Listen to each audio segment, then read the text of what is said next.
자, 반갑습니다, 여러분. 오늘은 실전을 보여줄 영상을 좀 준비했습니다. 40대 자영업자로 보장 상황을 실제로 분석하고 부족한 부분을 어떻게 메워야 하는지 보여드릴 거고요. 교과서적인 내용이 아니라 현장에서 바로 써먹을 수 있는 보장 분석이니까 집중해서 끝까지 달려볼게요. 자, 시작 전 따봉과 댓글 알고 계시죠? 출발해 봅시다.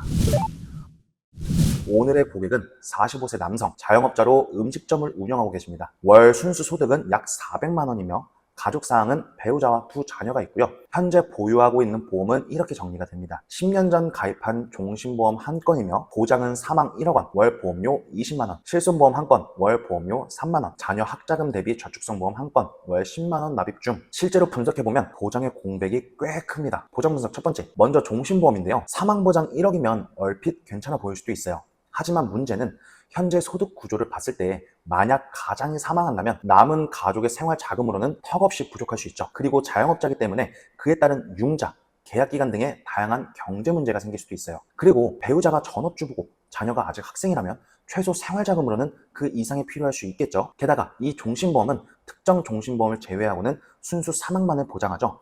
암, 뇌, 심 등 주요 진단비 특약이 전혀 붙어 있지 않습니다.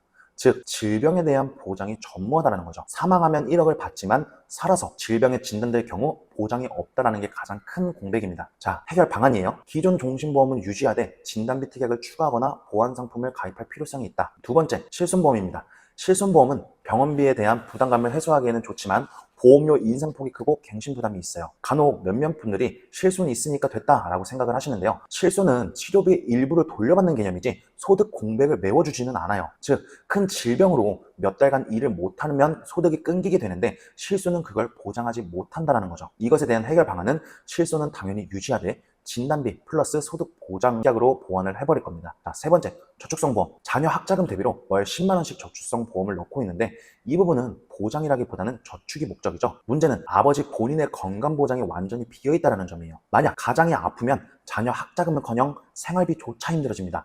즉 순서가 뒤바뀌어 있다는 거라고 볼 수 있죠. 자녀 학자금보다는 중요한 건 아빠의 건강 보장이에요. 건강이 무너지면 학자금도 생활도 다 무너집니다.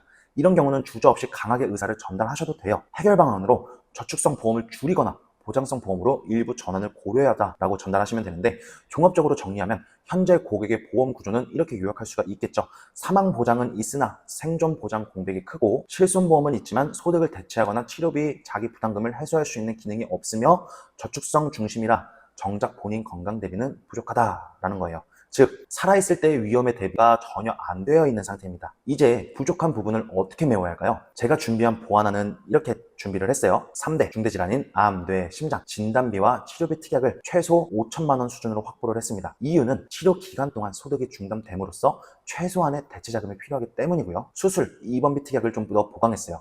골절, 상해, 입원비 특약 소액을 다수 구성을 했어요. 이유는 뭐냐면 다빈도 질환을 고려해서 소액 보장을 받더라도 만족도 체감이 높습니다. 이거를 토대로 상담 시 멘트를 좀 한번 적어 볼게요. 고객님, 지금은 사망 보장은 나름 준비가 잘 되어 있지만 살아계실 때 큰 병이 오면 소득이 끊기는 부분과 일이 중단됨에 따라서 소득 상실이 전혀 대비가 안 되어 있습니다. 그리고 자녀를 위한 저축성 보험도 중요하지만 당장 건강을 지켜야 자녀 학자금도 의미가 있지 않을까요? 그래서 당장의 안일함보다는 조금만 더 현실을 생각해서 건강보장 중심으로 보강을 하셔야 됩니다. 그렇게 된다면 만일의 건강 이상, 중대질병에 노출이 되어서 몇 달 동안 소득이 중단되더라도 생활비를 대체할 수 있도록 준비해 주시는 게 좋겠어요. 이런 식으로 고객 입장에서 필요성을 딱 집어주면 설득력이 높아지게 됩니다. 이렇게 해서 우리가 알아본 핵심은 이거예요. 보험은 개수가 아니라 구성이 중요하다. 사망 보장만 있고 그 외 보장이 없으면 실제 위기 상황에서는 무용지물이 된다. 실손은 치료 비용에 대한 보장이지 그 외 나머지 대한 것에 대해서는 불가능하다. 여러분, 보장 분석은 단순히 보험이 부족합니다 라고 말해주는 게 아니에요.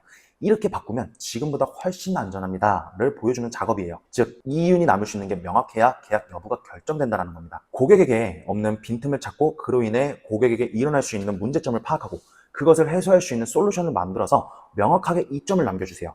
이것을 여러분께 숙제로 드리도록 하겠습니다. 자, 다음 시간에도 유익한 자료로 찾아뵐게요. 잘 가요.